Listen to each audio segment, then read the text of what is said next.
So hi everyone, my name is Dana and happy Friday and welcome back to Cloud Lunch and Learn session.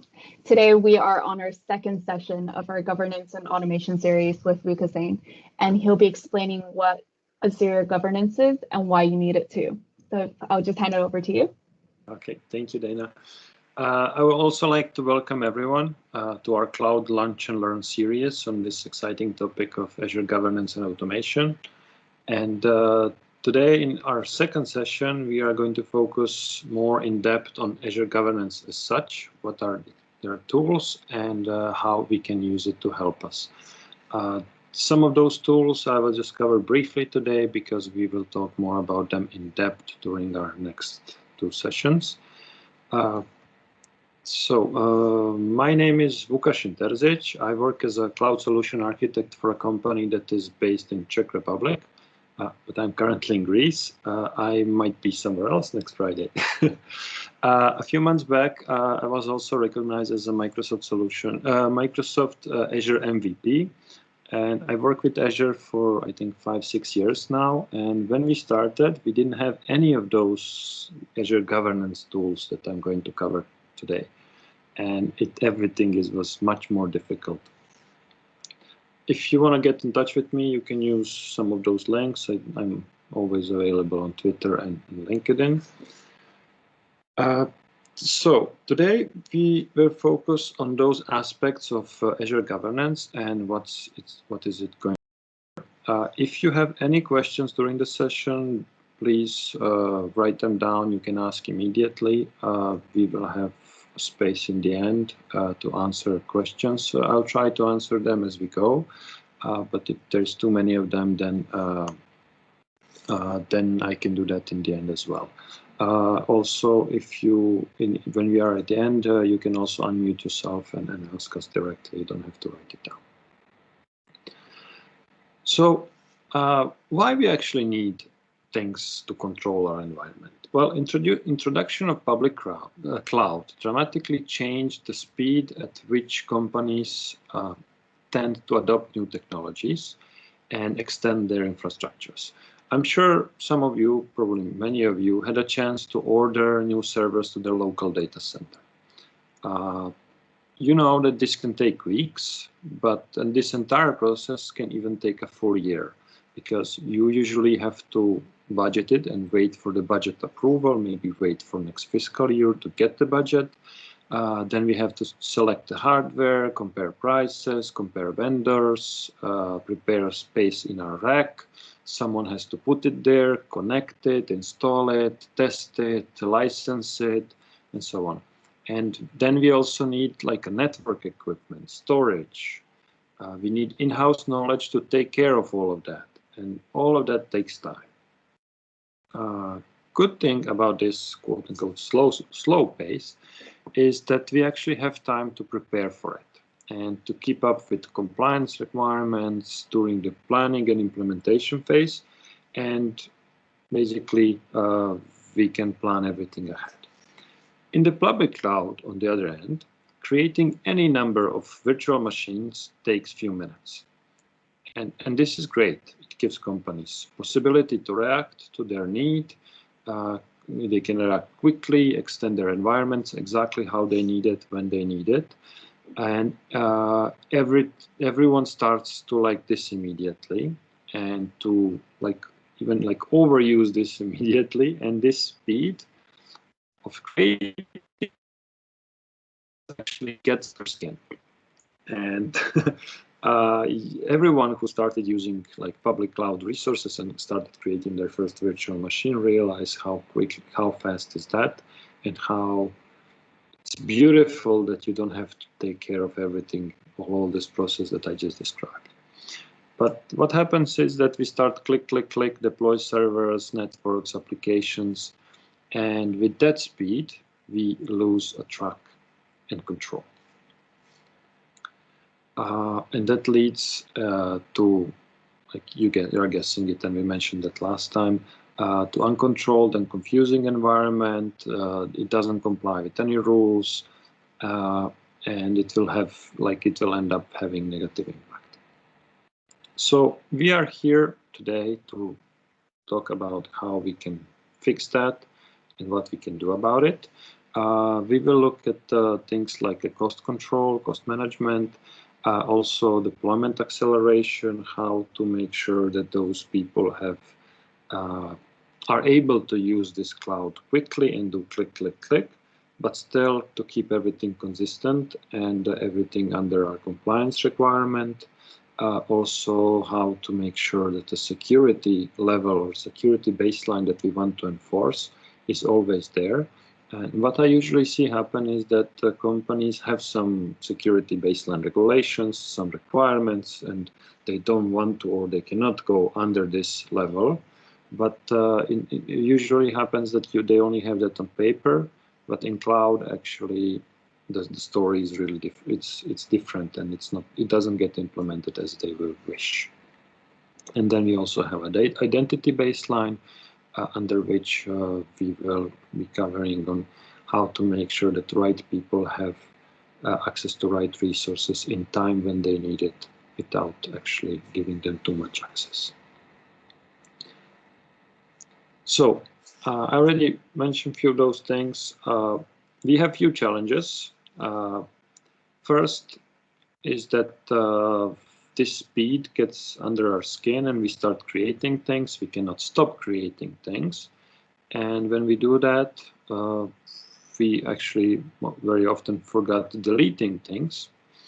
And as you know, in cloud, you pay for what you use. So it's very different from your capital expenses model that you use on premises, where you actually once invested a large chunk of money, you purchase your hardware, and then you can run as many virtual machines in there as you wish, or as your hardware is capable of. But in cloud is operational expenses model, where you don't have to worry about buying things up front, but you get billed for what you used in the previous month. That also can lead, of course, to the unsecured environment. And we will be giving access or too much access to someone, or we will end up having some things published to the internet and so on. What will happen eventually is that the cost will be increased, and that's for sure. When you leave people do what they do, they will create, for example, virtual machines in sizes they like, wherever they like, in whichever region they want. Also, those things will not be properly named, and it will not be clear who is owner. And so some things that can be deleted or deallocated will be there and kept running forever, because no one will be sure if it can be deleted or not. And also there are some pretty expensive services in Azure that you can turn on, or even virtual machines that can cost you $1,000 per hour. And it's nice to have I don't know, that virtual machine is for I think it's 12 terabytes of RAM or something like that. And yeah, you can have that. It's very nice, but it's expensive. And if it's not, you have to justify if your users actually need that, or it's something that you want to stop them from being able to use. And of course, so what happens next is you get the invoice, and then there is absolute panic. You pay too much, and now we have to delete something, and we all know it. The ticket will get to the service desk, and now service desk, who is actually not aware of what's there, will start running some monitoring and seeing what was let's say off for a month or something like that. And of course they will find a virtual machine that's off for 25 days since last month, and they will assume that this virtual machine is not being used, and they are going to delete it. And they just deleted the virtual machine that is used once a month to send I don't know, salaries to people. So and without Azure Governance, is actually very difficult to keep track of things and be aware of what's like running there, who is the owner, who it belongs to which team, to which project, to which application. And so you end up with a bunch of resources that are just there, and you don't have a way of identifying who is the, like, can you delete them or not? And in that case, you have two options to delete and see if someone starts screaming, or you keep it there. And in most cases, people just keep it there and end up paying for it month after month without actually needing that resource. So in our on-premises environment,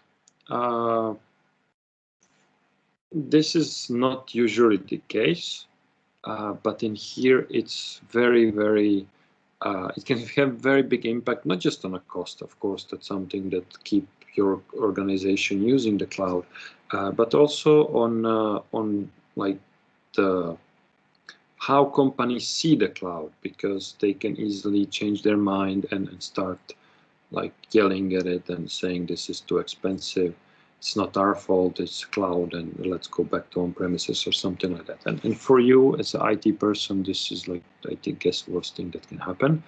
One more thing that we have to deal with is the compliance.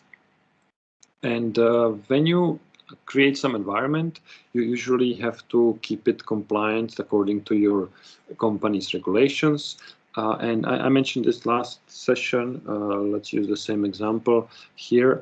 So sometimes companies have like compliance requirement that they have to keep data within certain region. That can be US, that can be European Union.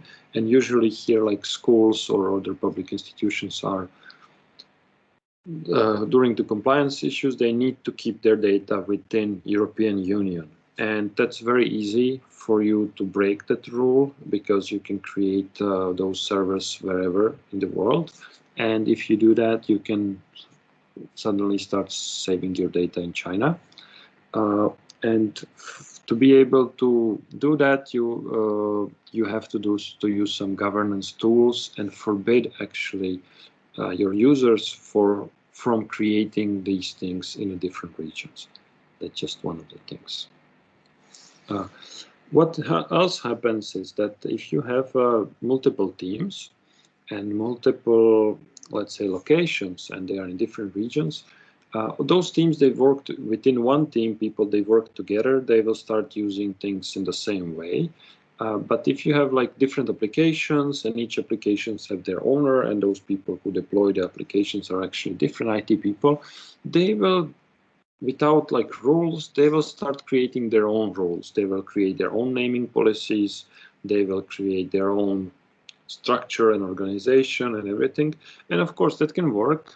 Sometimes it's good to let people use whatever works for them the best. But in most cases, this will again lead to uncontrolled environment, and it is better and recommended that you create some kind of rules that are enforced everywhere. And so you see that we do have some challenges here. And now, how do we go and how do we make people actually comply with our rules that we want to create? So there is one way, and this can, of course, work in a small company. You can have a like individual or a team of people that will be those people or this person will know all the rules of using the cloud. He will know the naming policies, they will know the region allowed, they will know how to like track the changes, to make documentation. They will always know who this resource belongs to. Can it be turned off or turned on? Can it be deleted? And so on. And of course, this can work. That person will be responsible for getting the request from users and then implementing it in a way that that company wants it to be implemented. And in most cases, this is again something that happens on premises. usually like the application owners, in case we are not talking about, let's say, some like agile application development, but in the normal company IT, usually is that users send requests to IT and IT do something. So you can see that this works, but the purpose of cloud is actually to make things happen faster and not to create bottleneck between users and the cloud, but to allow them to go quickly and adopt those new technologies quickly and use them as much as they need. And so the better way, instead of doing this, what you can see here, is to actually use a different approach, which will allow developers and, or let's say, operations or end users to use the cloud as they want to be using it, but use those automatic tools to help you enforce the rules that your cloud, that your team of people, or Azure architects or the Azure operations team came up with. And so the goal here is to go and create these rules, naming policy, forbid some locations, forbid some, or allow only certain locations, allow only certain VM sizes, allow using only specific resources to specific people, configure roles that people are able only to access what they need, create some reports on the cost management and so on, and have all of that happen automatically on the way that you designed it, and then users will be able to do it. And if the user try to create something in China, he will get an error saying this is not allowed region. So users will have to comply. He will have to go and find the region within Europe, and then it will work for him. And so that's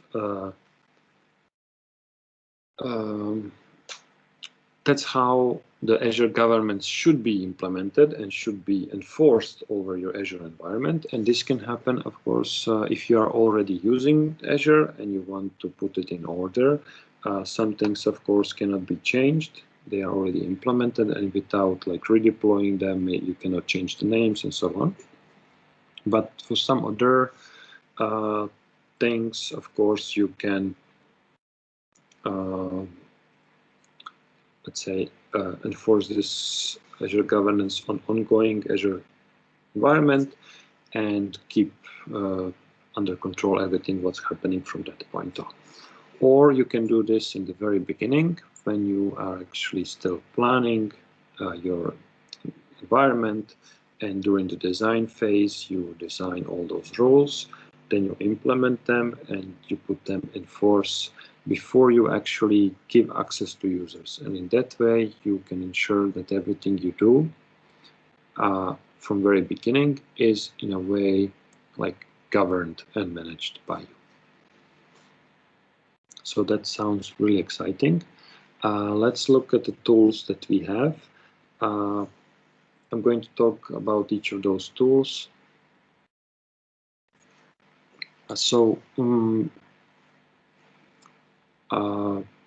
Having tools is one thing, but using them properly is completely another thing. And there are a lot of guidance in Cloud Adoption Framework that I mentioned last time that you can reach on aka.ms/CAF, CAF. And in there is like a complete like governance section explaining all those aspects of what and how it can be governed. In there you can also find things like basic naming policies, or even like the tagging examples and so on that you can actually use immediately. There are also many blueprints that we are going to talk about, and so on. So CAF is definitely a good starting point for the Azure governance, but also this session that you are here today is also a good starting point, since we are going to cover most of those tools now. So the first, what we need to understand is the scopes of governance. And Of course, we all know about subscription. You all know about resource groups and resources. And what most of the people don't know is that there is something above management, above subscriptions, and those are the management groups. So in your tenant, you can have something that's called management group, and this group is actually nothing, not a resource. It cannot contain anything else than subscriptions, but those are the groups that you can use to group your subscriptions. And also the good thing about them is that you can nest management group under management group. And in this way, you can create a scope that, for example, if you have multiple subscriptions in one region, you can create one management group, create and put those two subscriptions or many subscriptions inside of that management group. And then if you want to apply something on top of that management group, everything will be inherited to those subscriptions and everything under it. Second level of scope is subscription. This subscription has some borders, so you get billed for that subscription, you get the billing separately. Some resources can only be working in one subscription, and if you want to connect it to different one, then you have to maybe redeploy it in a different subscription again, or you have to create some network connectivity between those two subscriptions. You cannot put subscription within subscription. It's just one level, it cannot be nested. Then we have resource groups. Resource groups are something like, let's say, OUs in Azure, in the Active Directory. But again, resource groups cannot be nested within resource groups. It's only one level, and each resource group needs to be in a subscription. It cannot be created somewhere on the side. And you can apply all those governance things on the resource groups, and it will be inherited down the way to all the resources. And then finally we have resources. Resources, everything you create in Azure. It can be EAS, it can be PaaS, and they must live within a resource group. Again, they cannot be created somewhere just in an empty space. They need to be located in a resource group in a specific Azure region. Just to make things a little bit more clear here. So the Azure region is a data center that is located somewhere in some geographical location in Azure. Right, and so what we can do with that? Well, we can apply some things to it. So let's talk first about role-based access controls. So I'm going to stay on this slide. I'm not going to, on purpose didn't create a separate slide for role-based access controls, and it's because it's important to understand that if you move, or if you have your on-premises environment and you have a local Active Directory, and you have your environment in you have your access to your resources, I don't know, access to servers, access to shares, and so on. That's not going to be affected here. If you migrate your servers to network in Azure, if that person has access over the network to those virtual machines, he will be able to go and log in as it was used to before. But what are role-based access control used for? They are used for controlling those resources. So you might have access to the virtual machine within the Windows operating system, but what you also need if you want to take control over that virtual machine from Azure portal, for example, is to use role-based access control, and someone needs to give you access into the Azure subscription to be able to control this resource within that subscription. Basically, you are getting access to log in into portal and do some management from there. And so role-based access control allows us to there are many like built-in roles, and those can be assigned to different groups of people on different of those scopes. So we might give someone access to entire management group, which includes everything, and then someone will get only access to a single resource group, for example, for their project, for what they need. Those built-in roles, they can go from owner, that allows you to do, you can do everything. Then the next one is contributor, that allows you to do everything but not to assign access rights to someone else. And then there are many built-in specific roles that allow you to do only like specific things within Azure and do specific configurations. I don't like in a large environment where there are many people accessing Azure. Very important to configure this correctly, so you are not giving everyone owner or something like that, because then people will have too much rights. Of course, you should go and use like the least amount of privilege as a best practice. How I see it is that in a small environment, when you only have like a couple of people accessing Azure, you don't have to go in details on most of the things, but there are some areas that you should focus on and probably make the security there a little bit more tight. And not because one of like two of your total number of IT people is two, and that you think that one of them will do something bad on purpose, but because if the account or something gets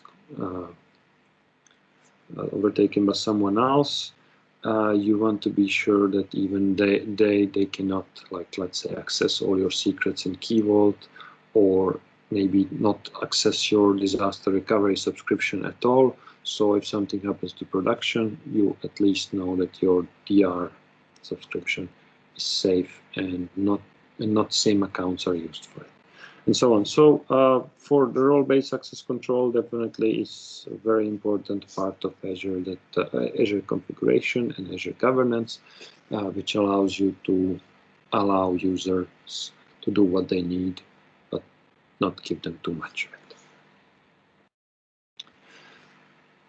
The next thing that we should also ask ourselves is what we have in our Azure, and do we have a good understanding of what's there, what's running, who it belongs to, and what we are paying for. Of course, we can go through like the list of resources in Azure portal, or I don't know, list everything with PowerShell and Azure CLI. And that will work. We will get the list, we will get things like even documented by that way.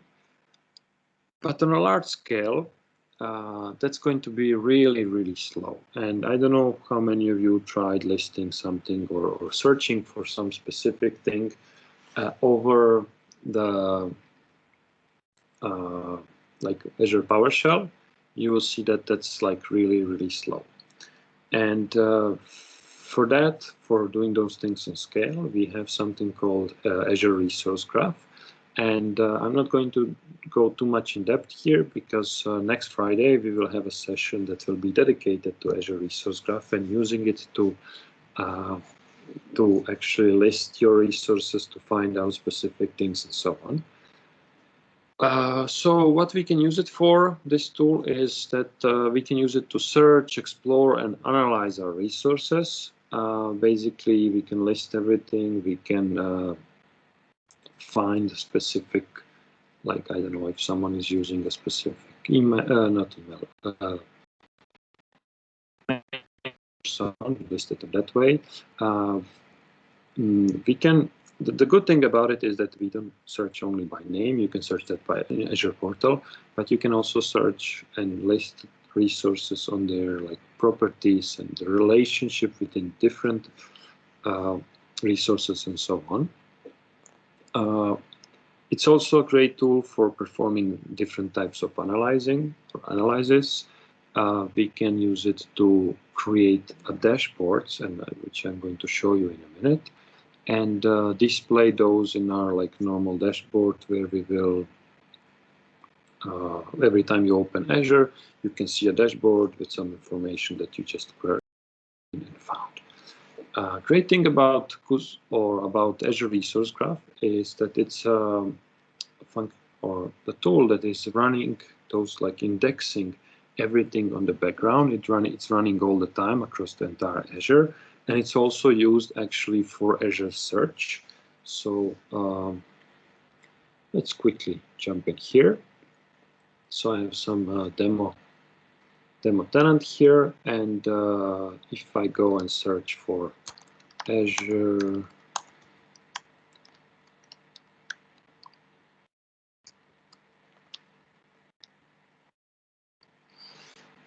this search that is coming up here is actually using the resource graph. And then I have a resource graph explorer here, and it's a very simple interface that allows me to run Custo query language queries and return what I need to do. Just to show you a little bit this environment here. So here on the left, we have those tables of things that are resource type that we can use. And for example, we have resources. And now in this table, we have all types of resources that we want to work with. We are probably interested in something like virtual machines. So it's compute, virtual machines, and then in here you can find different properties and things that you need. The other one we will be particularly interested in is, for example, resource containers, which actually shows you the resource groups and subscriptions, and we can work with that as well. And so also here, it's like a multi-query interface. So in here, you can create multiple queries, you can run them, you can save them, you can save them somewhere else, you can save them in here and use some storage, open them later on and run them again. And then this is where you get the result. So, of course, to be able to use this, you need to have some knowledge of Custo query language. But the good thing about it is that on docs page, we will search for that in a minute, you can find many sample queries that are actually usable immediately, and you can use them from there.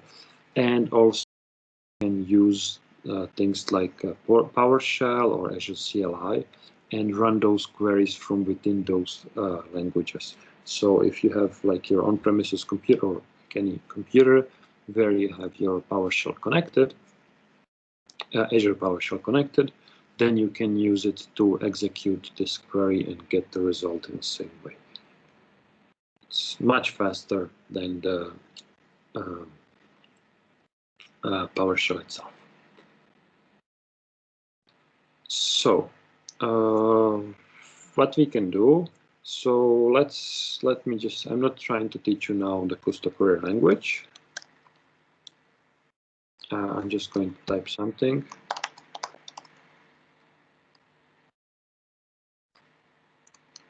And now we have to select this.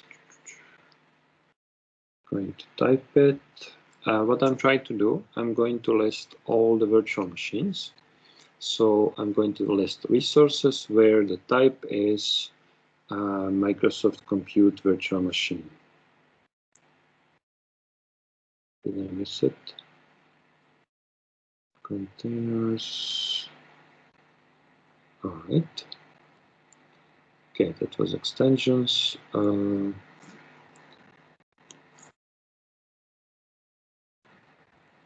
think we can do it like this.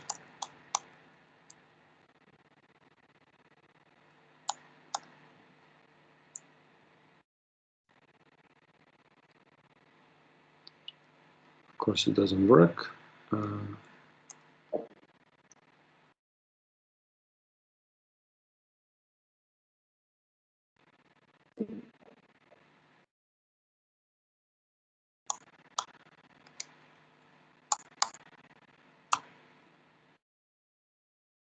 Okay.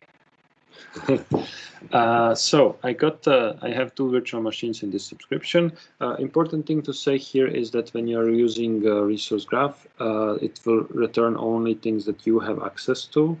So it might be like there are many more different virtual machines inside of this subscription, but if I don't have access to them, they will not show up here. And now you can see that you can show that as chart. This is not going to be actually right. This is not going to be very nice chart because we only have 2 virtual machines. What I would like to do now is to, like, let's say, summarize.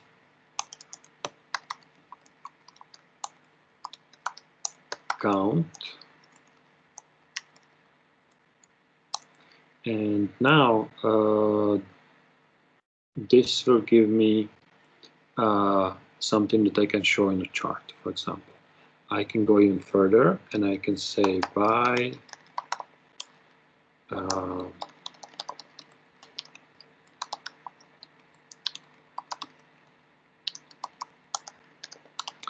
and summarize it by disk type or OS type. And so if I do this, you will see that I have 1 Linux and 1 Windows virtual machine. And now I can put that in a chart. It can be like this. It's not very nice because it's half and half. And then what's very interesting or very nice here is that I can pin this to dashboard. So I can make it as a private or as a shared within different people. And you can select the dashboard. I don't have any dashboards. That's why it's not going to let me. But let's create a new one.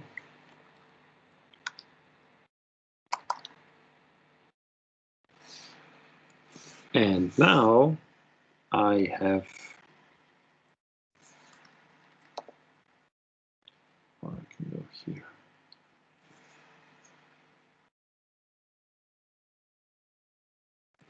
I can have this in my dashboard. And of course, though we can run many of those like different types of queries, or also on a GitHub, there are like some repos where you can download prepared already like dashboards full of those different information that can be collected about your infrastructure. So that's it for the demo on the Azure Resource Explorer. I'm going to speed up a little bit. This is something that we will be coming back next week. We will have full session on using Azure Resource Graph Explorer. One thing I didn't mention, and that's very useful, but it can be really tricky to do, is that you can use Azure Resource Graph to help you assess the impact of things like, I don't know, applying Azure policies. So if you know that you want to, let's say, block some kind of usage or something like that, or to try to do use Azure policy with the modify option, then you can, of course, see what is the scope of the Azure policy and get this listed by the Azure Resource Graph to help you out to see what will be the impact of the change you're going to make. That's very useful. Next thing we have here in our tool set for Azure Governance is Azure Resource Logs. And I mentioned that we can have resources accidentally deleted. And that's true. And so one of the ways to forbid that is to turn on something called Azure Resource Logs. And we have 2 types of logs. And instead of telling you that, let's see how that works. So I have like 2 resource groups here. This one should be empty. Okay, and so let's say this is full of things, like very useful things. And accidentally, I will click here and say delete. And even if it's like full of resources, there's a bunch of stuff inside, I will just click delete and that's it. And it's deleting the entire resource group full of stuff. Of course, there's some kind of like security here. You saw it that when I clicked delete, it asked me to, are you sure? If you are sure, type in the name of the resource group and then click OK. And that's it. But if you are not sure completely and you do this, the resource group with all the resources inside will be deleted. prevent that, you can activate a resource lock. And again, it's something that's being inherited. So I can create a resource lock on a specific resource, or I can create a resource lock on a resource group, or even higher up, and it will go all the way down. So I'm now on a resource group. If I click here on the resource, then again, I have option to create a resource lock on that specific resource. I will go back to the resource group, and now I have to add locks. First, you have to give a lock the name. You cannot change that name. So I'm going to give it very descriptive name, which tells me exactly what is it for. And then I have an option to create it read-only or delete.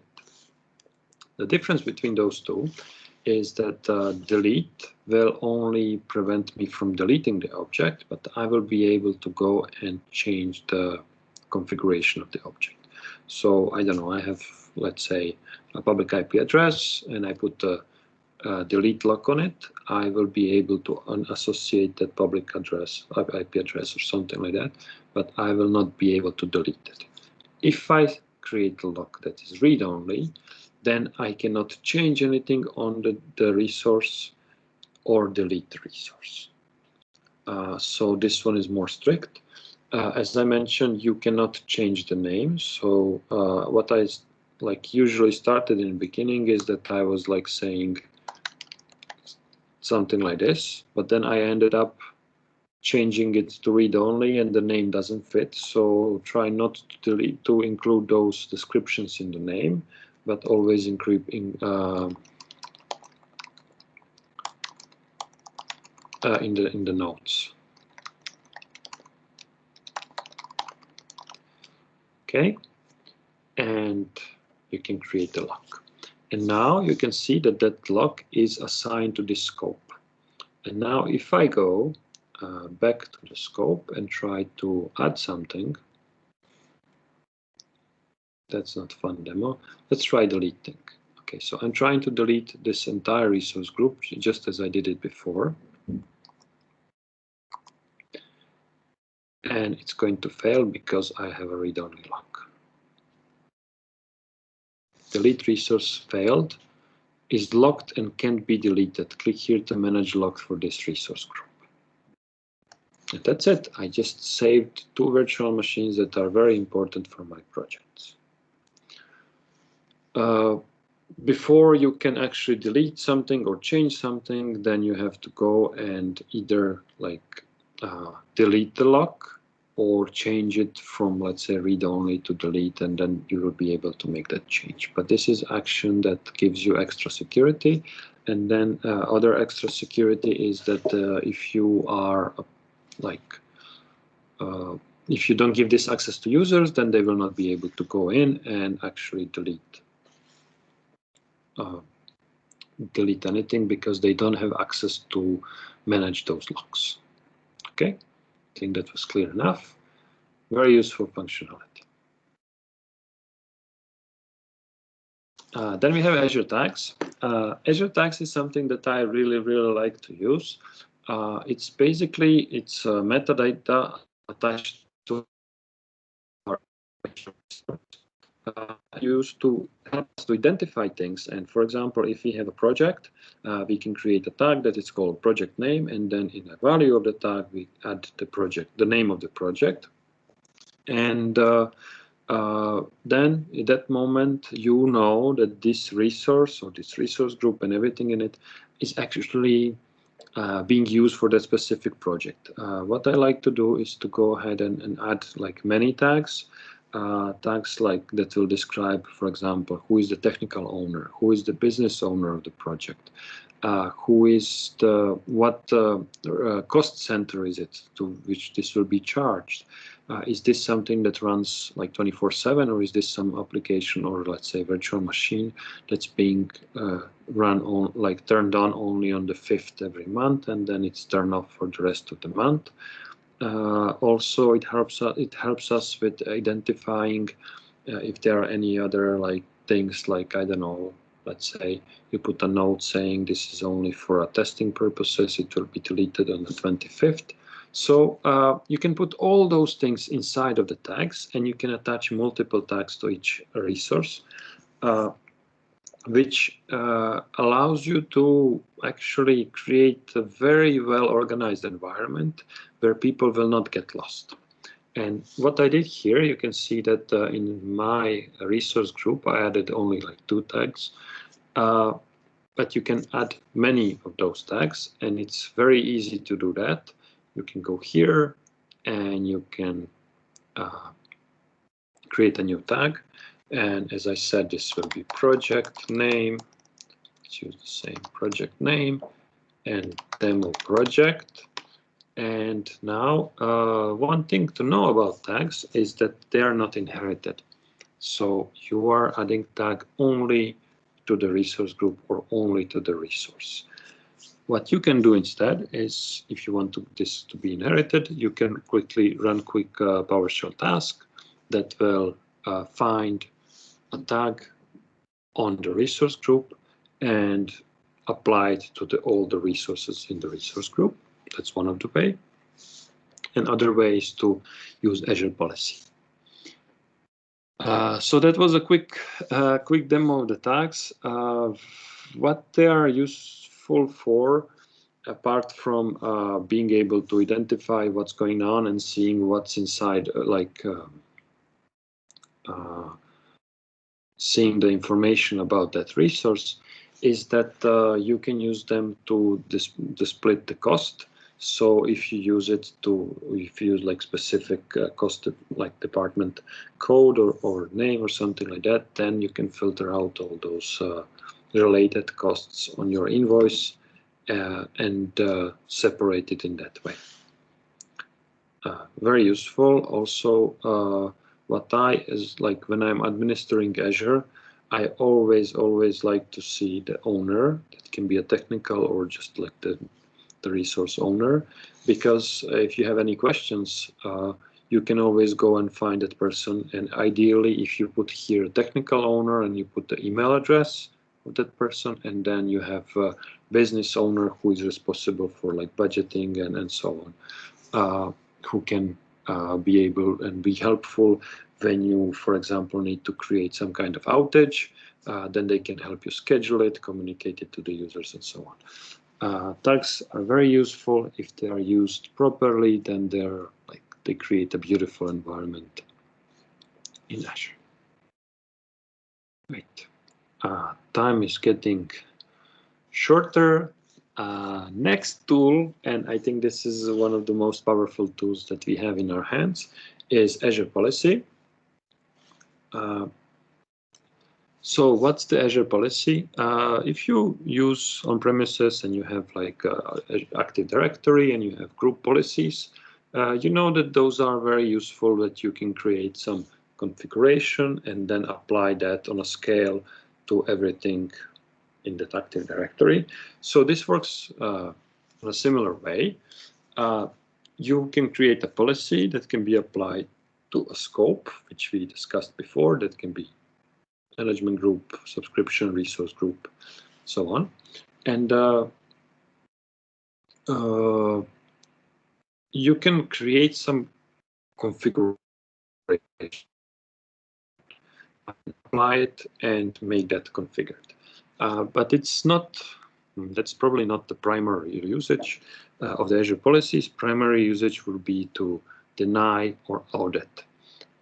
So we would use it to, let's say, enforce some configuration. That can be enforcing the virtual machine region or resource region, or a resource naming policy, or some security configuration.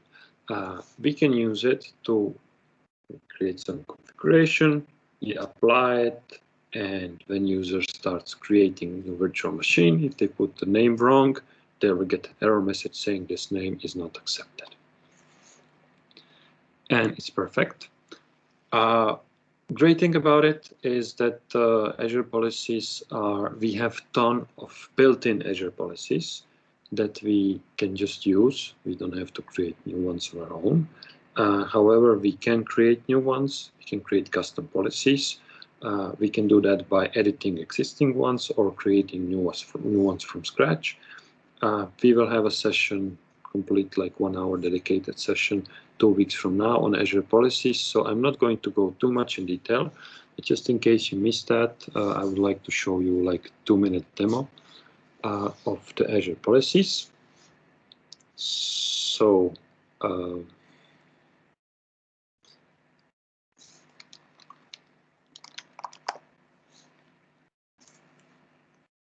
go to policy in our portal. This is the place where we will see the results. I don't have any. We have something called assignments, definitions.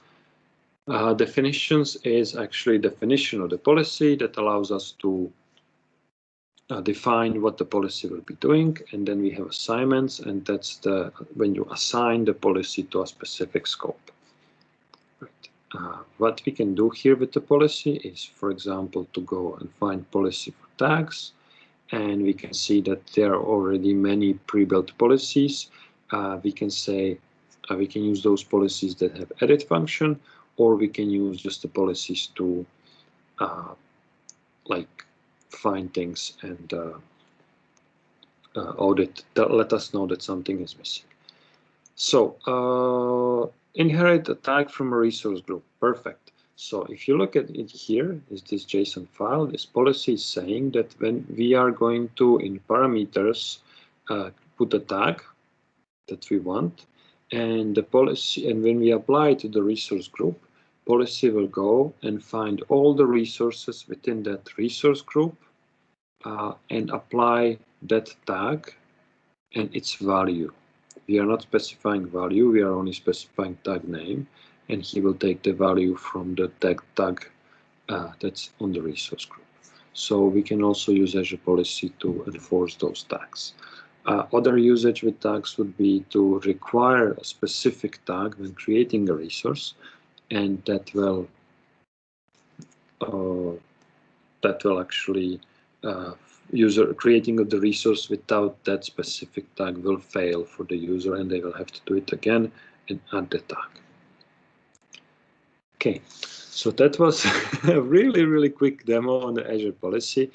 It's a thing that I like to use, and we will have another session talking about it more in depth.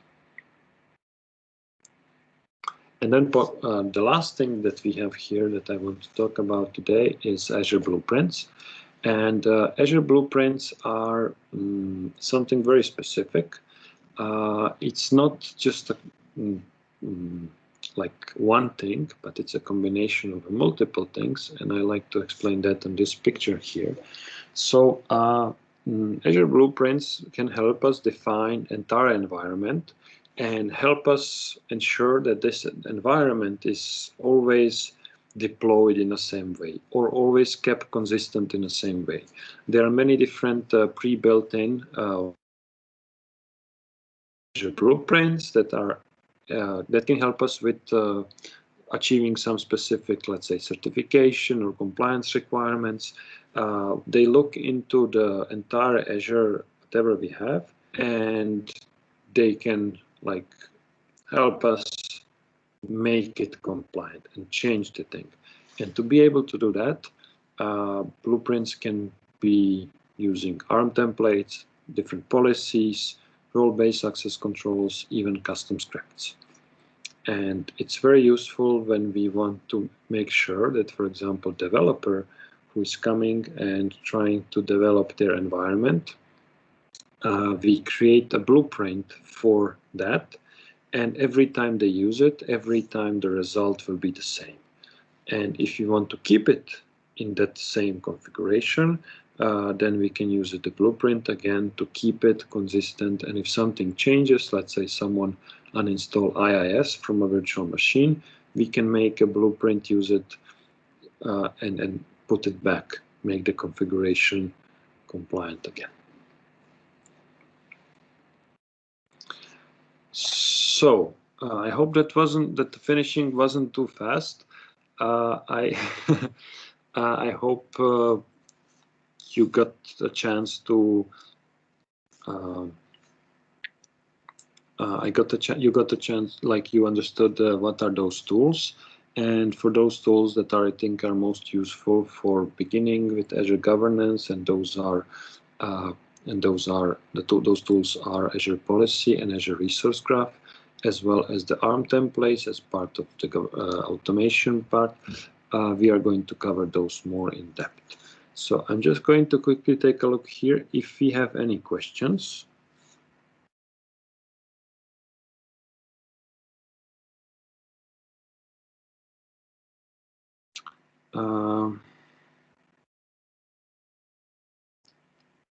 Right, so I see there are a few questions. I apologize, I didn't hear the notifications before. So I have a question here. How would you recommend a strategy to control the cost increase and limit the company to use specific regions and specific pricing tiers? So that's a question from Monica. Thank you, Monica. Great question. So to control the cost, Azure allows you to use tools like Cost Center, Azure Cost Center, and within Azure Cost Center you can create the notifications. You can even create a strategy to allow you to track any anomalies. In case you create, or like last month your cost was this much, and then suddenly this month you have like high peak somewhere, it will send you a notification just telling you, okay, look, this is different, something's going on, but you better check it. That's one of the ways, definitely Cost Center. Another way is, as you mentioned here, limiting the company to use specific region and specific price tiers. Yes, so in different regions, the price can be different. Also, if you limit creating everything in one region or like region pair, then you will definitely avoid the need to create multiple things, because some services are region specific, and you cannot, if you want to use them in different region, you will have to redeploy the same thing and pay for it twice. So that's one of the places where you will definitely save some cost. Also, the specific pricing tiers, yes, if you go and look into what's your usage, what do you think your users will need, then you can limit everything else, like those very expensive $1,000 per hour virtual machines. You can specifically forbid those to most of the users, and it will avoid creating like additional expenses that way.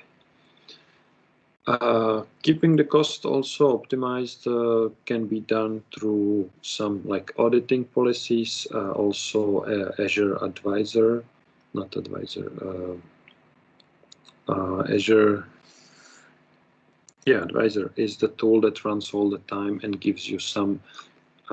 It gives you some recommendations, maybe telling you, okay, look, this virtual machine is not being utilized enough. Maybe you should make it a different size.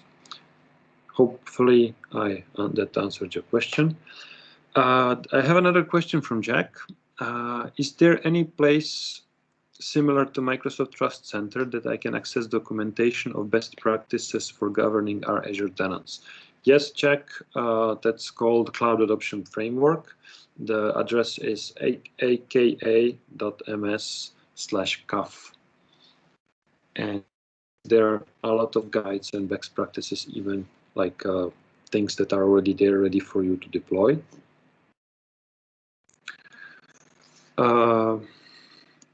Pavel asked, he didn't see the screen. I'm sorry about that, Pavel. By the way, Pavel is my colleague. Okay, we got a link from Juarez, perfect. And that's it. Don't have any more questions. Right. So if you have any other questions, you can unmute yourself and speak now.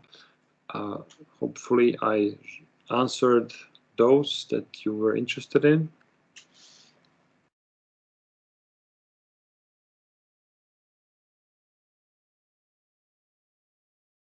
Okay. Perfect. I think the following two sessions that we are going to have next 2 Fridays is they're going to cover those interesting bits more in depth. Definitely, I think that Azure Policy sessions will be interesting for most of you because that's something that you start with, and there are some things that when you start using it, you run into some questions like, okay, so how do I see the results? How do I export results? How can I apply this? Where do I start with creating custom custom policies and so on? So I'll try to answer all of those questions during the next, actually it's not the next, but one after that. Okay, thanks everyone for joining. Please, if you have time, click on the link. And there is one more thing that I think Dana would like to remind you about. Hi, everyone. Thank you so much for the session. And everyone, so apologies for having the late link, but if you can all refer to this link here that I'm just going to repost there just to register and get your free resources. I'd also like to talk a little bit about the ideathon that we're running on 24th of September. It's such a great opportunity to be able to work with like-minded individuals, work as a team, and solve some real-life problems here. So if you can, I bolded it quite big. So if you guys are interested in free that day, please do sign up for our Cloud Lunch and Learn Ideathon. And we have a few links that we have popped in to the chat there. So just as a refresher,